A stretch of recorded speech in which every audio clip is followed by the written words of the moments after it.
maandiko, nami ninatamani tungeweza tu kusimama tena kwa muda mfupi tunaposoma kutoka kwenye kitabu cha Kutoka na mlango wa 4 wa kitabu hicho. Katika kitabu cha Kutoka ningetaka kusoma kifungu cha 1 hadi cha 8.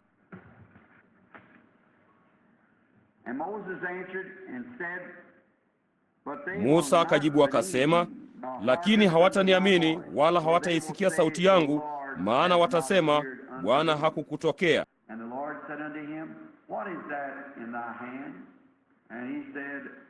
Bwana akamwambia, ni nini hiyo ulionayo mkononi mwako? Akasema, ni fimbo. Akamwambia, itupe chini. Akaitupa chini, nayo ikawa nyoka. Musa akakimbia mbele yake. Bwana akamwambia Musa, nyoosha mkono wako kamshike mkia. Akaunyosha mkono wake akamshika, naye akageuka kuwa fimbo mkononi mwake, ili kwamba wapate kusadiki ya kwamba Bwana Mungu wa baba zao, Mungu wa Ibrahimu, Mungu wa Isaka, Mungu wa Yakobo amekutokea. Bwana akamwambia tena, sasa tia mkono wako kifuani mwako. Akautia mkono wake kifuani mwake, naye alipoutoa, kumbe mkono wake ulikuwa unaokoma, umekuwa mweupe kama theluji.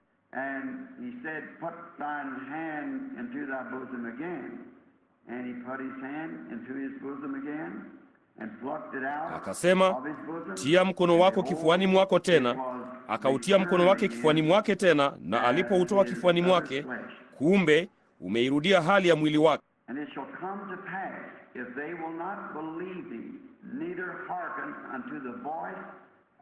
Basi itakuwa wasipokusadiki wala kusikiliza sauti ya ishara ya kwanza, wataisikiliza sauti ya ishara ya pili. Na tuombe.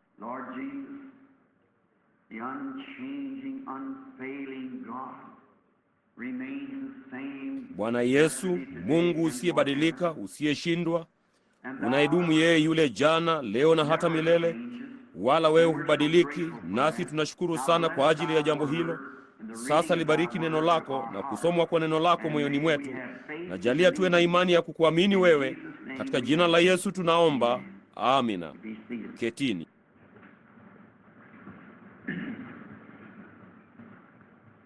Sasa ninyi ni moja ya makusanyiko mazuri sana niliyopata kuhubiria, nami sisemi hayo kwa kusema tu, ni kweli.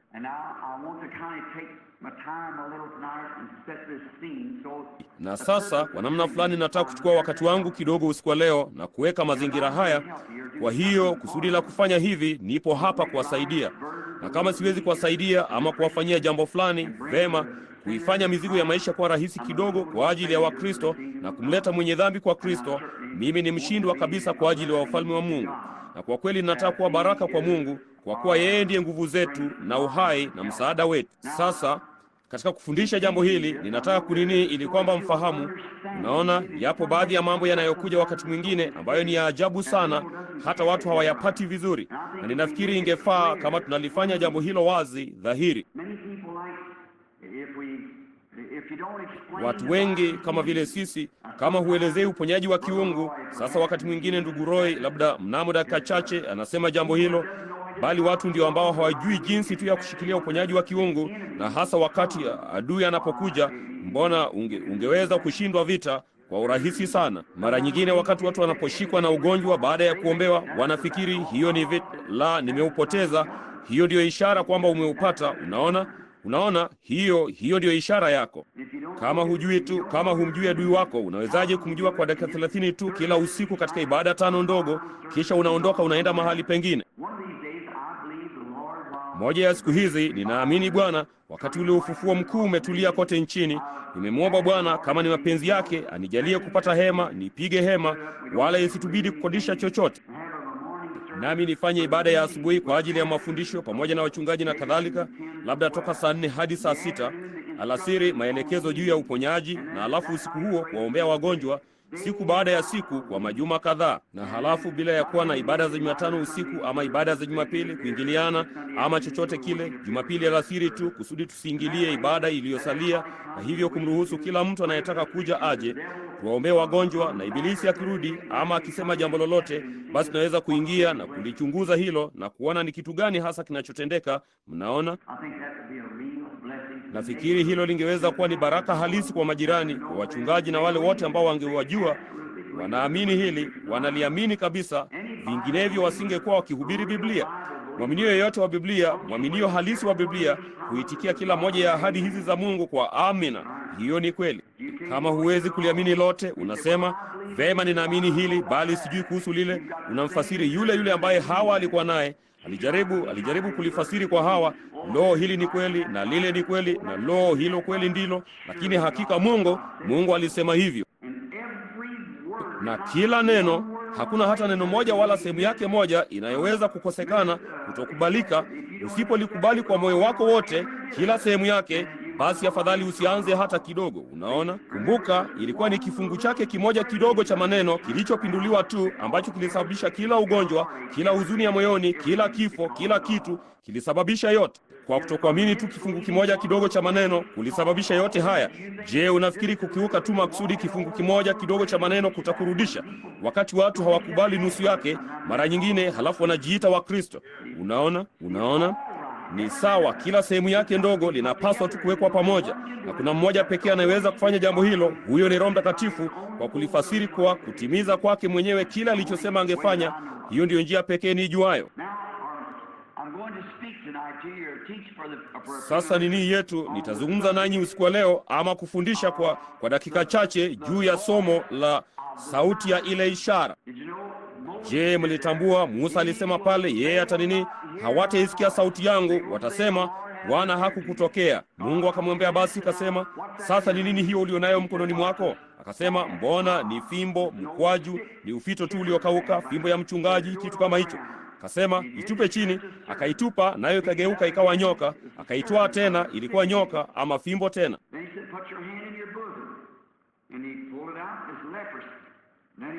Ndipo akasema, tia mkono wako kifuani mwako, naye akautoa, ulikuwa ukoma. Ndipo akaurudisha tena, akautoa, ulikuwa umeponywa. Akasema, sasa wasipoisadiki sauti ya ishara ya kwanza, wataisadiki sauti ya ishara ya pili. Sasa je, uliona jinsi Mungu anavyofanya jambo hilo? Mungu asiyebadilika. Je, yeyote wenu anaweza kukumbuka kule Akanso yapata miaka 15 iliyopita, wakati sauti ya ile ishara ya kwanza ilipoahidi sauti ya ishara ya pili? Unaona, nilisema hiyo itakapotimia, hakuna mtu atakayeweza isipokuwa awe ni asiamini kabisa, maana itatambua na kujua kile alicho mtu, na inaweza kumwambia mambo yake. Kwa hiyo yeye ni wangapi wanaokumbuka uliona hilo likitabiriwa huko nyuma miaka kadhaa iliyopita, wanaohudhuria mkutano na akasema itatimia? Malaika wa Bwana alisema itakuwa kwamba hata utajua siri zilizo moyoni mwao. Ni wangapi wanaojua jambo hilo? Hayo yalitabiriwa miaka mingi iliyopita, unaona, wakati ile ishara ya kwanza ilipokuwa ikitenda kazi.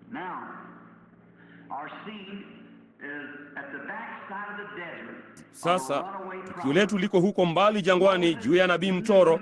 Musa alijua ya kwamba alikuwa ameinuliwa ili kuwakomboa Israeli. Alikuwa amejifunza jambo hilo kutoka kwa mama yake, kwamba mama alikuwa mtoto aliyepaswa, na Yakobedi na mumewe alikuwa wameomba ya kwamba Mungu atume mkombozi, naye huyo hapa akazaliwa katika familia yao, mtoto aliyepaswa. Tunajua hadithi hiyo. Na sasa wakati alipolelewa, alichukua njia ile ile ya kufunzwa kwa ajili ya kazi hiyo, kama vile ambavyo tungeweza kumfundisha mtu leo moja kwa moja hadi shuleni, kwenye shule nzuri kuliko zote. Kama mtu alifikiri tulikuwa na wito maishani mwake, ni kitu gani kingetukia? Wangempeleka huko Bob Jones ama mahali fulani, ama kwenye baadhi ya shule kuu, na kumpatia aina ya elimu ya juu sana angeweza kupata, na hilo ndilo jambo baya zaidi wangaliweza kufanya. Hilo ndilo jambo baya zaidi lingaliweza kufanywa. Wakati mtu anaposema mimi ni PhD, LLD, hilo linamweka tu mbali sana na Mungu kwangu mimi. Unaona, Mungu hanini, si vitu vyote hivyo hapo. Mungu ni Mungu rahisi, mnyenyekevu. Unajua, unatembea, wanajaribu kupasua atomi na kujaribu kusema jinsi unavyopaswa kufanya jambo hilo, na halafu wanatembea juu ya unyasi ambao hawajui kitu kuhusu. Hiyo ni kweli. Unajipeleka mbali tu na Mungu kwa mambo hayo. Si kwamba ninaunga mkono ujinga, sasa msifikiri hivyo, lakini najaribu kuwaambia ya kwamba Mungu hajulikani kwa elimu, Mungu anajulikana kwa imani. Imani unamjua Mungu, na hiyo pekee, na imani tu inakubidi tu kuwa na kitu cha kuwekea msingi imani, kwa kuwa si kitu kisicho na msingi, hilo ni neno lake. Naye Musa alienda shuleni, nao walimfundisha zaidi na zaidi, kwa sababu hapana shaka walidhani ya kwamba angekuwa mwanajeshi mkuu sana, nayo historia inatuambia yeye alikuwa mwanajeshi mkuu sana. aliweza kuteka majeshi ya Misri na kuwa farao wa Misri na kuwaweka watu huru na kuwarudisha kwenye nchi wenyeji wao, ama kuwaacha waiteke Misri. Sasa hivyo kweli ndivyo walivyodhani ingetukia, na kwa hiyo walimfunza na hata angeweza kuwafundisha wanazuoni hekima kidogo. Alikuwa mwerevu kweli na msomi, lakini hiyo haikuwa njia ya Mungu ya kufanya jambo hilo. Na wakati alipoona kwamba imeshindwa, akaghadhabika. Na hivyo ndivyo makanisa yanavyofanya leo. Wakati wanapoona mpango wao wa elimu, huwezi kumwelimisha Mungu mtu kwa Mungu, huwezi kumndia madhehebu amjue Mungu. Mungu ana njia ya mtu kupitia, na hiyo ndiyo njia pekee Mungu anamtambua kwayo. Hiyo ni chini ya damu. Wala huwezi kufanya hivyo kwa kusema sote tutakuwa Methodisti, sote tutakuwa Baptisti, sote tutakuwa wa Assembly, sote tutakuwa kanisa la Mungu, sote tutakuwa umoja, tutakuwa hili. Hilo halitamridhisha Mungu, kwa sababu mpango wake kwamba hatuna budi kuzaliwa mara ya pili na kuja chini ya damu. Na kwa hiyo mipango yetu ni ya kujibunia tu, nayo imeanza kushindwa na daima itashindwa mpaka tutakaporudia njia ya Mungu ya kutekeleza jambo hilo. Hiyo ndiyo njia pekee ambayo Mungu anaijua, ni chini ya damu. Hapo ndipo anapopita juu. Wengi wenu walikuwa kule chini hivi majuzi usiku, ama Jumapili alasiri nadhani, chini kule wakati nilipohubiri juu ya ile ishara. Ishikilie ishara mbele yako. Ni wangapi waliokuwa kule chini? Hebu tuone mikono yenu. Vema, nilifikiri kulikuwa na kundi kutoka hapa lilokuja kule chini. Na hiyo ishara, hicho ndicho kitu pekee ambacho Mungu hutambua, na hiyo ishara haina budi kuwako, la sivyo agano hata linabatilishwa. Ni ishara tu, na hiyo ishara ni Roho Mtakatifu. Sasa tunaona ya kwamba Musa baada ya kufanya jambo hili alighadhabika. Kwa hiyo alikimbia tu akaondoka Misri na akaenda huko jangwani, na huko tunaona ya kwamba alimuoa msichana wa Kushi na akapata mwana jina lake Gershomu.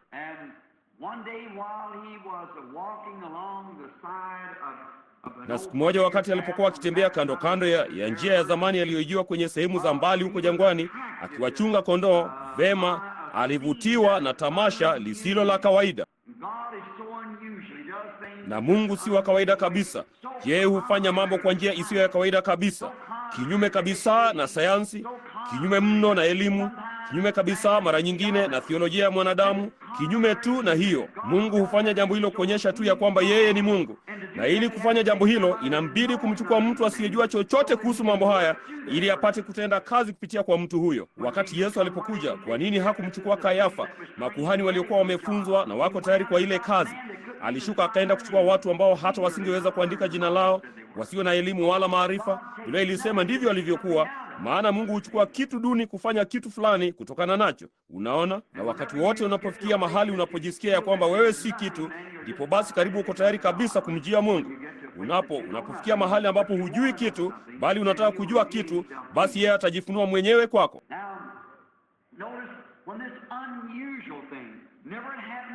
Sasa angalieni, wakati jambo hili lisilo la kawaida kamwe halikuwa limetendeka ulimwenguni tunavyojua, ilikuwa tu ni wakati wa kule kutoka kulikuwa kumekaribia, na wakati kutoka maana yake ni kutolewa nje.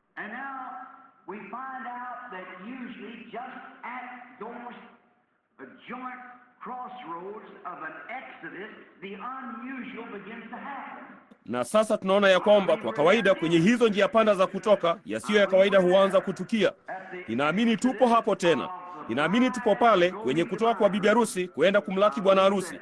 Ninaamini kutoka kumekaribia. Na kutoka huku, kutolewa kutoka Misri, kurudi kwenye nchi wenyeji wao walikoahidiwa kuja, kulikuwa kumekaribia sana, na ilibidi Mungu kumwelimisha tena mtu wake. Kumbukeni, Musa alikuwa ameelimishwa kwa muda wa miaka 40 akipata shahada zake zote za udaktari na kila kitu, na ilimchukua Mungu miaka mingine 40 tu kutoa ndani yake kile ambacho elimu ilikuwa imetia ndani yake. Miaka 40 jangwani, kipindi kilichotumika kukitoa ndicho kilichotumika kukitia ndani. Ndipo na kitu hiki chote kikubwa kilipomtoka, Mungu alimtokea katika mfano wa kijiti kilichowaka moto. Sasa tutaonyesha ya kwamba kilikuwa kimemtoka. Sasa kama sivyo, sasa Musa akiwa mwanasayansi angalienda kuchuma baadhi ya majani hayo kutoka mtini na kuyapeleka kwenye maabara ili apate kuchunguzwa, apate kuona ni kemikali ya namna gani yaliyonyunyuziwa nayo hivi kwamba mti huo ungeweza kuwaka moto wala usiteketee. Unaona? Kwa sababu sasa Wamisri walikuwa ni watu werevu wa kisayansi, werevu zaidi katika sayansi kuliko tulivyo leo. inathibitisha hilo. Wangaliweza kutia dawa ya kuhifadhi maiti ambayo ingali inaonekana haijabadilika leo hii. Hatuwezi kufanya hivyo. Kujenga piramidi, tusingeweza kufanya hivyo. Unaona, mambo waliokuwa nayo yalikuwa yamepita sayansi yetu leo kwa mbali sana. Na kwa hiyo Musa alikuwa amefunzwa katika hekima yote, kwa hivyo hiyo ilimfanya kuwa mwanasayansi. Kwa hiyo unaona, wakati alipokuja mbele ya kijiti hiki, alijua kijiti hicho kilikuwa na yale aliyopungukiwa nayo. Laiti tungaliweza kufanya jambo hilo leo. Laiti tungaliweza tu kujua tukio hili la ajabu la Mungu lina yale tuliyopungukiwa nayo katika madhehebu yetu, yale ambayo mfumo wetu wa elimu umepungukiwa nayo, Mungu anayo katika tukio la ajabu la uwepo wa Kristo. Hilo ndilo tunalohitaji.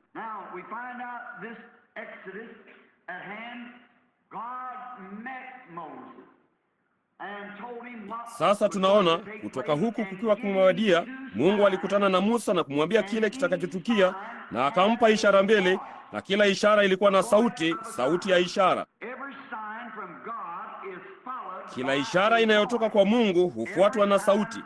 Kila wakati Mungu anapotoa ishara ya kweli, ipo sauti inayoifuata. Wakati ukiona namna fulani ya tukio la ajabu likitokea na unaliangalia likipamba moto, wala halibadiliki kuwa kitu fulani, basi kamwe halikutoka kwa Mungu. Unaona, Mungu haonyeshi tu ishara kwa kuonyesha tu ya kwamba yeye ni Mungu.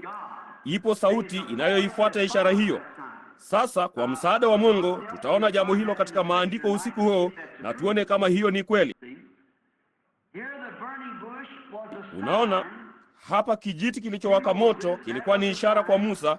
Hiyo ilikuwa ni ishara na ilitolewa kwa, naye alisikia sauti kutoka katika kile kijiti. Sasa angalia, Mungu kamwe habadilishi mpango wake. Yeye kamwe halazimiki kugairi maneno yake. Uamuzi wake wa kwanza ni mkamilifu. Mimi ninaweza kutoa uamuzi, nitasema vema, nilikosea. Unaona, mimi ni mwanadamu. Unaweza kutoa uamuzi fulani na inakulazimu kugairi.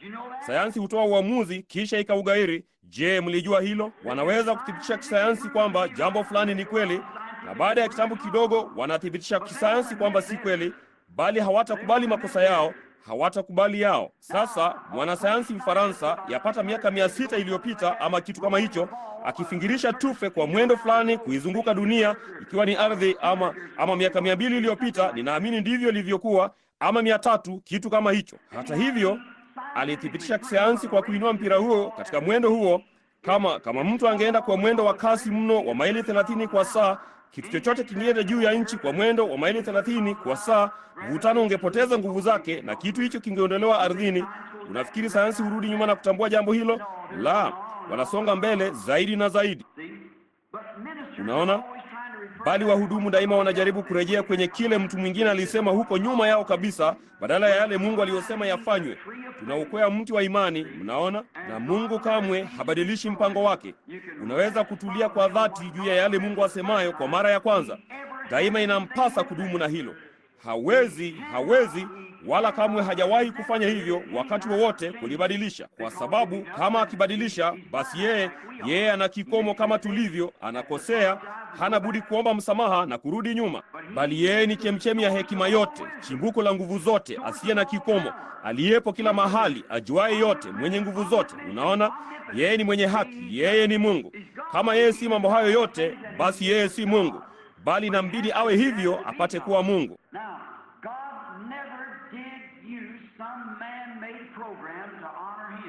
Sasa Mungu kamwe hajawahi kutumia mpango fulani uliobuniwa na mwanadamu kumheshimu yeye, ila tu kwa kuufedhehesha. Mungu daima hutumia mtu mmoja binafsi, mmoja tu, si shirika kamwe, si dhehebu kamwe. Yeye humtumia mtu mmoja binafsi, kwa kuwa sisi tunatofautiana sote mmoja kwa mwingine. Kamwe hakujawahi kuwa na manabii wawili wakuu duniani kwa wakati mmoja, la hasha. Unaona, yeye hafanyi hivyo, kwa sababu yeye husema tu na huyo mmoja akishaondoka, yeye humuinua mwingine kunena wakati huo. Kumbukeni, huo daima umekuwa ndio mpango wake. Sasa tunaona hapa kile kijiti kinachowaka moto kilikuwa ni ishara, ilitolewa kuvutia usikivu wa Musa. Sasa hiyo ndiyo sababu ya Mungu kutoa ishara, ni kuvutia usikivu wa watu. Hilo ndilo kusudi la ishara, ni kuvutia usikivu. Na tukipitia kwenye maandiko hapa chini, tunapofundisha hilo sasa kwa dakika chache, na tuone kama hilo si kweli, ya kwamba yeye hutoa ishara hizi kuvutia usikivu. Ndipo basi wakati anapopata usikivu wa watu, ndipo sauti ya ishara inaanza kuzungumza. Yesu aliwaponya wagonjwa apate kuvutia usikivu. Unaona, ndipo alipoanza kuhubiri. Unaona, hizo daima huvutia usikivu.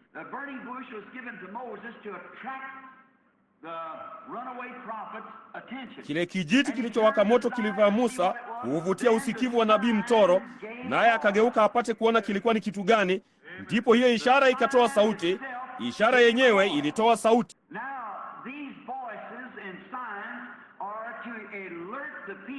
Sasa hizi sauti na ishara ni za kuwatahadharisha watu juu ya neno la Mungu kwamba liko tu tayari kuthibitishwa. Daima ishara ni ya kuvutia usikivu watu.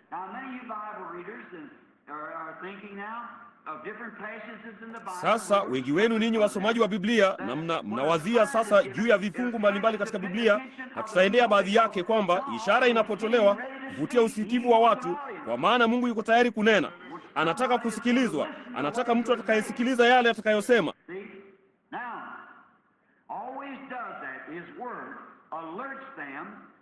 Unaona? Sasa daima yeye hufanya hivyo. Neno lake linawatahadharisha juu ya ishara hiyo. Ni tahadhari kuvutia usikivu wa watu kwamba neno liko tayari kunena. Sasa angalia, yeye atanena kwa neno lake lililoahidiwa, jambo alilosema kwamba atafanya.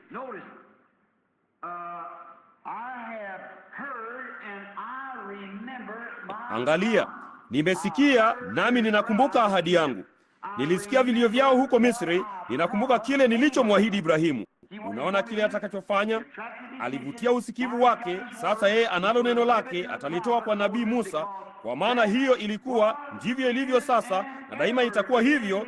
Ndiyo njia yake ya kuzungumza. Hivyo ndivyo alivyofanya hapo mwanzo, hivyo ndivyo anavyofanya sasa. Yeye hufanya vivyo hivyo daima. Mnaona? Neno linamjia nabii, naye Musa alikuwa ndiye nabii mhusika, na sasa inambidi kutabiri ya kwamba atawapandisha Israeli. Hakusema jinsi atakavyofanya jambo hilo, bali alikuwa yuaenda kuwatoa Misri. Na basi yeye alikuwa amesikia vilio vyao na kuugua kwao na maombi yao. Walikuwa tu wakimngojea Mungu. Mungu alikuwa akiwangojea. Yeye alikuwa na nabii wake huko nje jangwani, bali alikuwa tu akiwangojea watu hao wamwite atende kazi.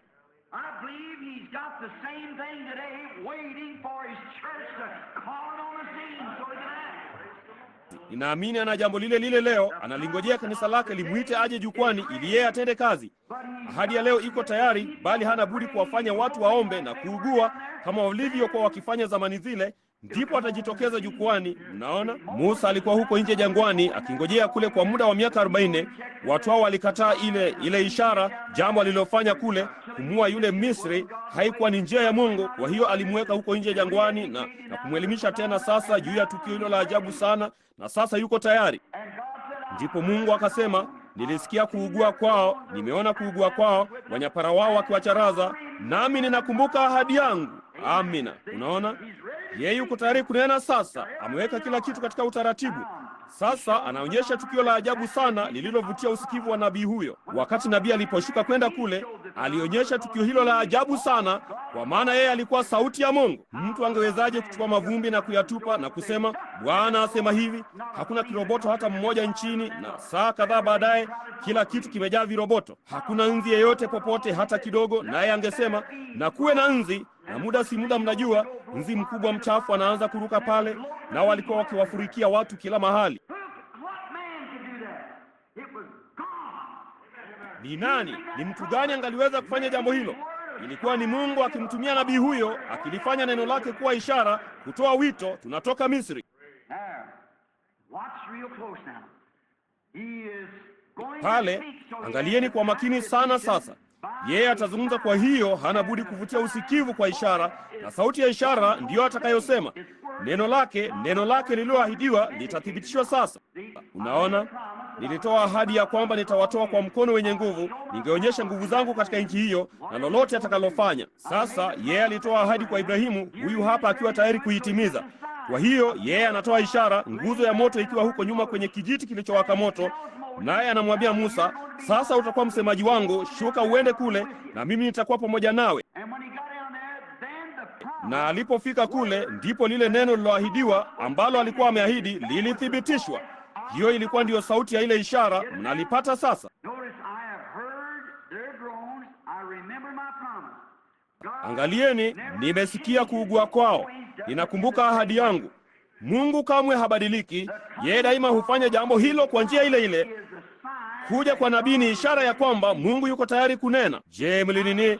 Sasa yachunguzeni maandiko. Mnaona Biblia ilisema, Mungu alisema mwenyewe, yeye hakufanya lolote mpaka alipofunua kwa manabii wake. Hiyo ni kweli, yeye anafanya hivyo kupitia kwao kwa sababu linamjia yeye.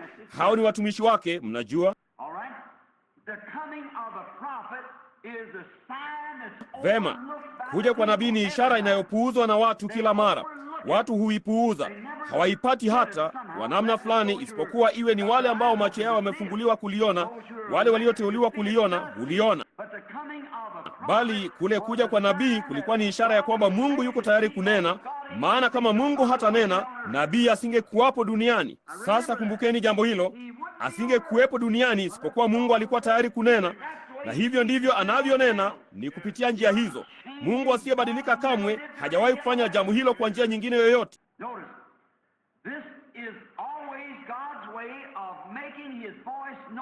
Angalia, hii daima ndiyo njia ya Mungu ya kuifanya sauti yake ijulikane kwa watu wake. Yeye humtuma nabii wake na kumpa ishara, na halafu anachukua sauti yake ambayo imenenwa hapo awali kwenye neno lake na kuithibitisha kwa mtu huyu, nao wanajua ya kwamba ni sauti yake, kwa maana ndilo neno lililoahidiwa la siku hiyo. Lo, laiti watu wangaliweza tu kuona jambo hilo. Laiti wangalitulia tu kwa muda kidogo na kutambua jambo hilo. Unaona, hakuna njia ya kuwafanya waliamini. Hakuna nini, hakuna njia. Mungu mwenyewe hawezi kufanya hivyo, kuwafanya watu waliamini. Hawana budi kuliamini, na kama hakuna kitu pale cha kuaminia, wanawezaje kuamini? Unaona, haijalishi unafanya nini. Biblia ilisema, walakini ajapokuwa wamefanya miujiza mingi sana, hata hivyo hawakuweza kuamini, kwa sababu Isaya alitangulia kuliona na kusema, wana masikio wala hawawezi kusikia, macho wala hawawezi kuona. Na hata hivyo alikuwa ndiye Masihi kikamilifu, alifanya yale hasa Masihi aliyosema. Nao wakasema, mtu huyu huyavunja tu makanisa, na yeye hatujui anatoka wapi. Mnaona, hiyo si ni ajabu kwamba wangefanya hivyo, bali Biblia ilisema ya kwamba wangefanya hivyo. Na Biblia ilisema pia katika siku hii wangefanya jambo lile lile. Wakaidi, wenye kujivuna, wapendao anasa kuliko kumpenda Mungu, wasingiziaji, wasiojizuia, wenye kudharau walio wema, wenye mfano wa utauwa, lakini wangekana neno lililothibitishwa, nguvu zake, ubatizo wa Mtakatifu na kadhalika. Hao nao mjiepushe nao, kwa maana hawa ndio wanaounda mashirika ya wanawake, na wanaingia nyumba kwa nyumba na kuwaongoza wanawake wajinga waliochukuliwa na tamaa za namna nyingi, wasiweze kabisa kuufikia ujuzi wa kweli. Unaona? Sasa hilo limetabiriwa, na hilo halina budi kutimia, kwa sababu ni Bwana asema hivi. Angalia, lakini upumbavu wao utakuwa dhahiri kama vile Yane na Yambre katika siku za mwisho.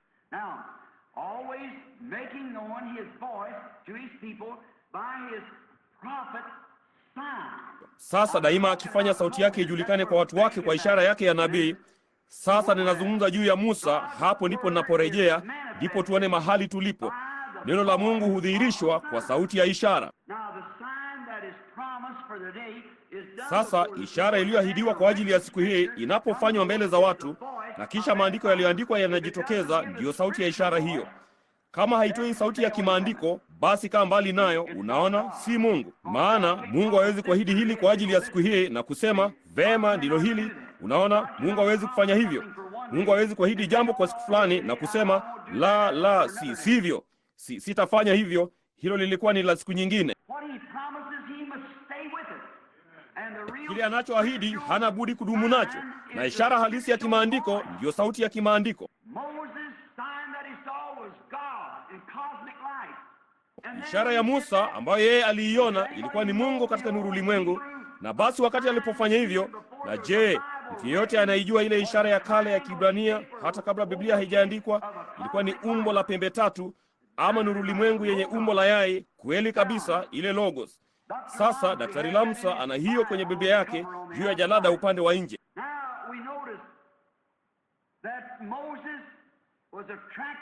Sasa tunaona ya kwamba Musa alivutiwa na ishara hii, na ishara hii ilinena na Musa kwa sauti ya kimaandiko. Unaona, ile ishara ilimvutia. Ndipo akasema, ninakumbuka ahadi yangu, nami nimeshuka kuja kuwakomboa, nami nitakutuma kama msemaji, wewe shuka uende kule. Musa alitoa visababu vyake, bali Mungu alimtuma hata hivyo. Sasa yeye, hiyo ndio njia yake ya kufasiri neno lake. Nabii katika maandiko hana budi kwanza kuwa mwonaji aliyethibitishwa. Haipaswi kabisa kuwa mtu yeyote anayejitokeza aseme mimi nina Bwana asema hivi, na huyu mwingine aseme ninasema Bwana asema hivi.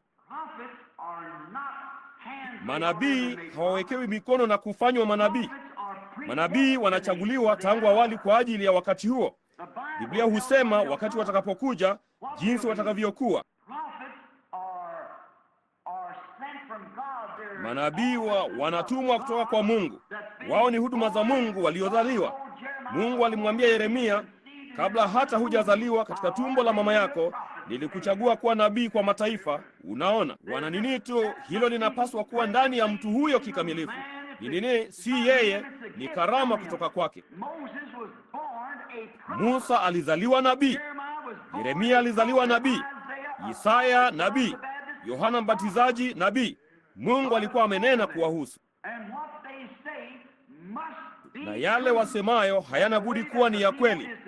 Na jinsi ambavyo watu watakavyojua kama wao ni wa kweli ama si wa kweli, yale yeye asemayo hayana budi kuwa sahihi, kwa maana yale anayotabiri ndiyo kitambulisho cha wito wake kutoka kwa Mungu. Wakati Mungu anapothibitisha yale anayosema kuwa ni kweli. Sasa hiyo ndiyo sababu ninajaribu kusema mambo haya usiku wa leo, kusudi mpate kufahamu. Mnaona? Sasa kama Biblia ilisema hapa, akiwemo mmoja miongoni mwenu ambaye ni wa kiroho ama ni nabii, mimi Bwana nitajitambulisha kwake katika maono, nitasema naye katika ndoto. Kisha anasema, kama nabii huyo akisema neno lolote na lisitukie, basi msiliamini. Sasa hilo ni jambo la busara kabisa. Lakini kama asemalo likitimia, basi sikilizeni, basi hamna budi kumwogopa, kwa maana yeye yuko pamoja naye. Sasa tunaona yale Musa aliyosema yalitimia. Unaona, hilo lilimfanya mwonaji aliyethibitishwa. Hicho ndicho kilichokuwa kitambulisho chake, kwa maana aliyosema yalitimia. Alisema, mnamo wakati huu kesho kutakuwa na viroboto kote nchini, na wakaweko. Wakati huu kesho kutakuwa na jambo fulani, na kukawa. Lazima litimie kikamilifu kabisa, si kwa kubahatisha tu. Watu wengi sana leo, kama mtaruhusu jambo hili kwa muda kidogo tu, wala mimi si hakimu, wala ninatoa tu maoni ya binafsi.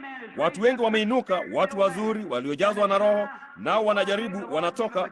Labda Bwana aliwapa karama ya unabii. Sasa kuna tofauti ya maili milioni moja kati ya kipawa cha unabii na nabii. Unaona, kipawa cha unabii hakina budi kupambanuliwa na watatu kabla hata hakijatolewa kanisani. Unajua, ni sawa na kunena kwa lugha, hakina budi kwenda mbele ya waamuzi watatu kabla hata hakijatolewa kwa kanisa. Sasa tunaona sasa, kwa kuwa watu hao wanatoka nje wakati mwingine, na ndipo watu wanaanza kuwaomba sana. Lo, ndugu, utasema nini? Unaona, yeye anaenda kwa dhana. Unaona jinsi anavyojisikia. Mbona Bwana atafanya jambo hilo? Bwana asema hivi. Huo ni uongo. Unaona, wewe wakati huwezi kusema Bwana asema hivi mpaka Mungu katika lugha yake mwenyewe amesema na wewe na kukwambia hivyo, ndipo si wewe unayesema jambo hilo, si dhana yako. Biblia ilisema ya kwamba kama nabii alifanya hivyo, alikuwa akienda kwa kukisia. Huko ni kukisia, na kukisia ni kujasiria bila mamlaka. Yeye anakwenda kwa uamuzi wake. Lakini unapomwona mtu akisema yale atakayotukia katika jina la Bwana, na yanatukia siku baada ya siku, juma baada ya juma, mwezi baada ya mwezi, mwaka baada ya mwaka, basi unajua hilo linatoka kwa Mungu. Unaona,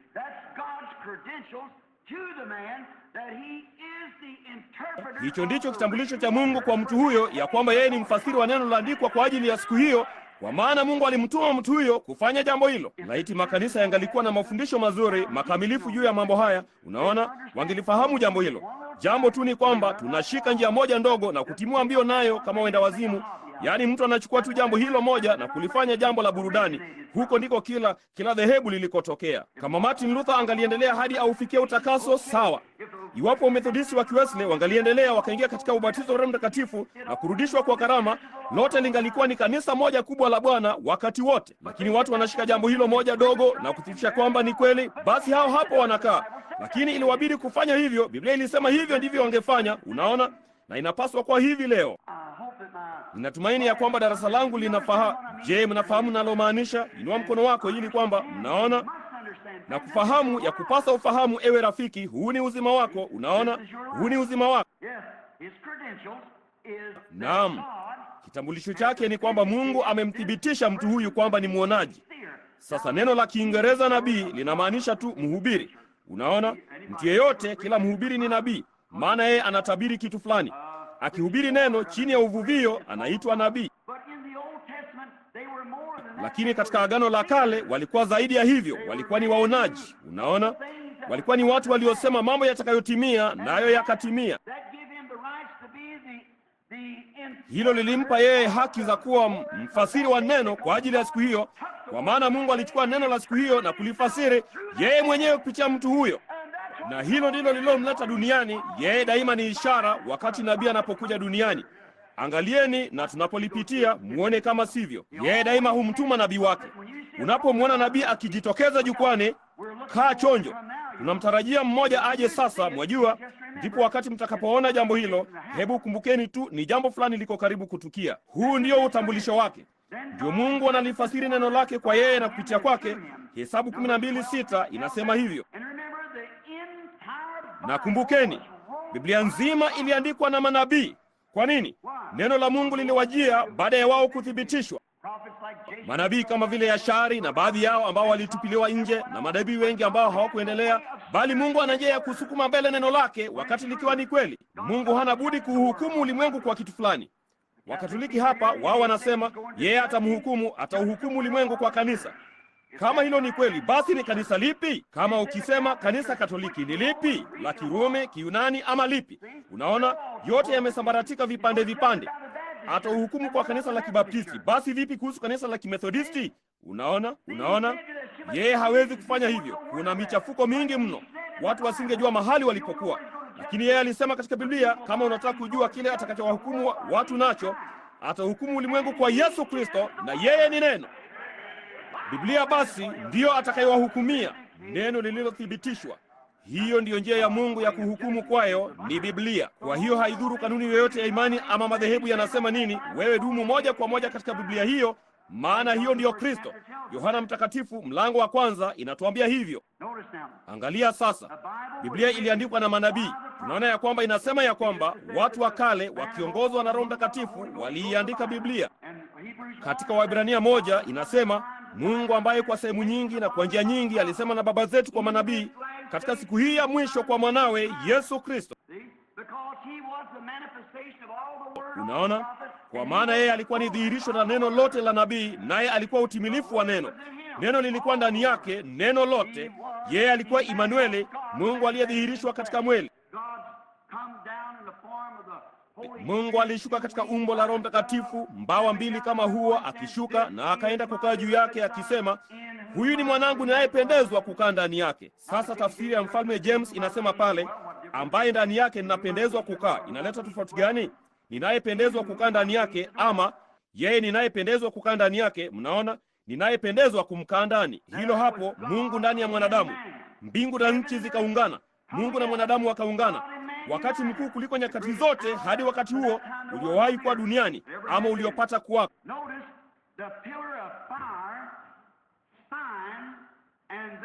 Angalia, ishara ya nguzo ya moto, na halafu sauti ya ishara ikanena. Unaona, ishara ya nguzo ya sauti ilikuwa iko pale ikiwa tayari kunena. Ile ishara ilionyesha tu ya kwamba sauti ilikuwa tayari kunena. Mnapata hilo wazo? Ile ishara inaonyesha kwamba sauti ya Mungu iko tayari kunena. Na wakati Mungu anapoonyesha ishara kama anavyofanya katika siku za mwisho, nini? Hebu angalia kote. Angalia utovu wa uadilifu wa watu leo. Hiyo ni ishara ya Mungu. Unapoona watu wakiwa hivi, angalia kule wanakoelekea. Alisema watazidi kuharibika zaidi na zaidi. Wao wanafanya hivyo. Unaona, hiyo ishara ya utovu wa uadilifu. Vema. Na kuna kila aina ya ishara zilizoko juu mbinguni, maajabu ya kutisha, visahani virukavyo. Pentagon inaviangalia, hawajui ni kitu gani. Kila aina ya ishara, bahari ikivuma, mawimbi, mshangao wa wakati, dhiki miongoni mwa mataifa, mambo yote haya, matetemeko ya nchi mahali, watu wakienda mbio huko na huko, maarifa yakiongezeka, mambo haya mengine yote yaliyosema, misukosuko mikuu, jinsi ambavyo Kristo angetolewa kanisani mwake katika siku za mwisho, katika wakati wa Laodikia, tunalo hilo. Unaona, mambo haya yote ni ishara za Mungu akinena. Halafu ni kitu gani kitakachofanya mambo haya yajulikane? Mungu anamtuma mtu fulani jukwani, kitu fulani jukwani, kutupitisha jambo hilo na kuchukua maandiko yaliyo neno kwa ajili ya siku hiyo na kuyadhihirisha. Ndipo huo ndio utambulisho wake. Hiyo, unaona, hiyo ndiyo ishara. Nguzo ya moto mara nini? Ishara hiyo ilipotokea pale, ilikuwa ni ishara kwamba sauti ilikuwa tayari kunena.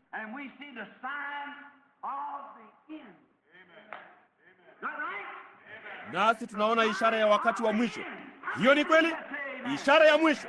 Ni wangapi wanaamini jambo hilo? Semeni amina. Basi sauti hiyo iko tayari kunena. Sauti hiyo iko tayari kunena kwa sababu tunaiona ile ishara. Nguzo ya moto ilikuwa pale kusema ya kwamba sauti hiyo ilikuwa tayari kunena. Pia haina budi kuwa ni ishara ya kimaandiko. Haina budi kuwa ni thibitisho la kimaandiko la neno liloahidiwa kwa ajili ya siku hiyo, jinsi utaratibu wa Mungu ulivyo mkamilifu kila wakati. Sasa sikilizeni, hebu na turudi nyuma kwa muda kidogo tu hapa, wazo dogo. Katika Agano la Kale, kabla Biblia haijaandikwa, kulikuwa tu na magombo na kadhalika. Haikuwa imekusanywa ikawekwa pamoja kama kitabu cha maandiko ya Isaya, kitabu cha maandiko ya fulani, hao manabii. Sasa kama mtu akija na jambo fulani ya kwamba alikuwa ameota ndoto ama alikuwa ni nabii, jambo la kwanza walimchukua wakampeleka hekaluni kwenye Urimu Thumimu yao. Wahudumu hapa na wengi wenu ninyi ndugu huko nje, mnajua Urimu Thumimu ilikuwa ni kitu gani? Ilikuwa ni derea kifuani pa Haruni, waliitundika kwenye nguzo hekaluni. Na sasa angalia, wakati mtu huyo alipoanza kuzungumza, na kama lolote alilosema kama halikuwa ni kweli, hiyo nuru haikumulika, hakuna kitu kilitukia. Lakini alilosema kama lilikuwa ni kweli, basi mkusanyiko wa nuru kama upinde wa mvua ulianza kumulika, na hiyo iliitwa Urimu Thumimu. Ndugu wanajua jambo hilo. Hakika hiyo ilikuwa ni Urimu Thumimu. Ilikuwa ni kitu gani? Ishara, haidhuru lisikika jinsi gani, ishara hiyo haina budi kutolewa pamoja na sauti. Amina. Unaona, ishara inakuja kisha sauti. Hapana budi iwe hivyo, la sivyo hiyo sauti haitambuliwi.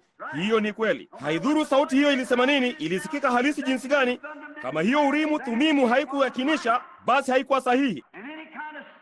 Na ishara ya namna yoyote inayoonyeshwa leo, ninajua ya kwamba Mungu anaweza kufanya mambo ambayo hayajaandikwa katika Biblia, bali kwangu mimi tunaishi katika saa tunayopaswa kuwa waangalifu sana. Urimu Thumimu leo ni Biblia ya Mungu. Hiyo inaonyesha yale yanayopaswa kutukia leo. Wakati wanapowazia inatupasa kujenga shirika kubwa zaidi, inatupasa tuingie katika baraza la ekumeni, hiyo ni ishara ya umoja. Kwangu mimi ni ishara ya mpinga Kristo. Hivyo ndivyo Biblia ilivyosema hasa. Hakika si ishara ya kimaandiko, ila tu kwa upande mwingine inamfanya mwaminio ajue inaelekea upande gani. Urimu Thumimu ni neno la Mungu, na yale yaliyosema yangetukia katika siku za mwisho, hayo ndiyo hasa yanayopaswa kuonyeshwa, na hiyo ni ishara ya uongo. Mtu anasema, vema, nina PhD, LLD, nilifanywa nani, mimi ni daktari fulani. Hiyo si ishara ya Biblia. Ninajua kuhusu hilo. Vema, mimi ndiye kiongozi wa nini, mimi ni mkuu wa wilaya, mimi ni askofu, sijali wewe ni nani. Kuna ishara moja tu tunayoiangalia, na hiyo ni neno la Mungu lililothibitishwa wakati ni Bwana asema hivi. Hiyo ndiyo sauti ya ishara, neno la Mungu kwanza. Wakati Urimu Thumimu iliponena, wao walisema hiyo ni kweli. Wakati hizo nuru zilipomulika, ishara ilikuwapo pale, sauti hiyo ilikuwa ni ya kweli. Angalia jinsi ambavyo watu wamebatilisha hii leo kwa mapokeo yao. Yesu Kristo alisema katika agizo lake la mwisho kwa kanisa lake katika Marko 16, baada ya kufuka kwake, yeye alisema, endeneni ulimwenguni mote mkaihubiri Injili kwa kila kiumbe. Aaminie na kubatizwa ataokolewa, asiyeamini atahukumiwa. Ishara hizi zitafuatana na hao waaminio. Kama hilo halimuliki kwenye Urimu Thumimu ya maisha yako, kuna kasoro fulani. Ishara hizi zitafuatana na hao waaminio. Kwa jina langu watatoa pepo, watasema kwa lugha mpya, kama wakishika nyoka ama kunywa vitu vya kufisha havitawadhuru, wakiweka mikono yao juu ya wagonjwa watapata afya.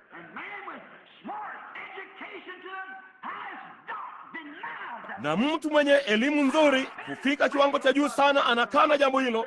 Inawezaje kuwaka kwenye Urimu Thumimu ya Mungu wakati yeye aliposema ishara hizi zitafuatana na hao waaminio? Neno la Mungu lote kwa jumla ni kweli. Kwa hiyo Urimu Thumimu haina budi kumulika pamoja na ishara. Kama ishara itanini, sijali yeye anafanya nini, kama hailingani, haifanyi kulingana na neno hilo, basi kuna kasoro fulani. Haijalishi yeye anafanya nini, kuna kasoro. Haina budi kufikia ukweli.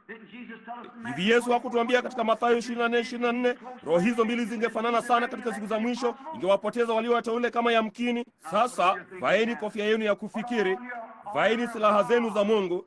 Sikilizeni kwa dakika moja tu. Angalieni, inatupasa kuja sawasawa na jinsi alivyosema tufanye. Jinsi tu ambavyo Mungu alisema tufanye, hivyo ndivyo inavyotubidi kufanya. Yale Yesu aliyosema yatatukia, hayo ndiyo yatakayotukia. Kama yeye alisema ishara hizi, wao wanasema hilo lilikuwa ni kwa ajili ya mitume peke yao, ulimwenguni kote na kwa kila kiumbe. Hiyo ni kweli.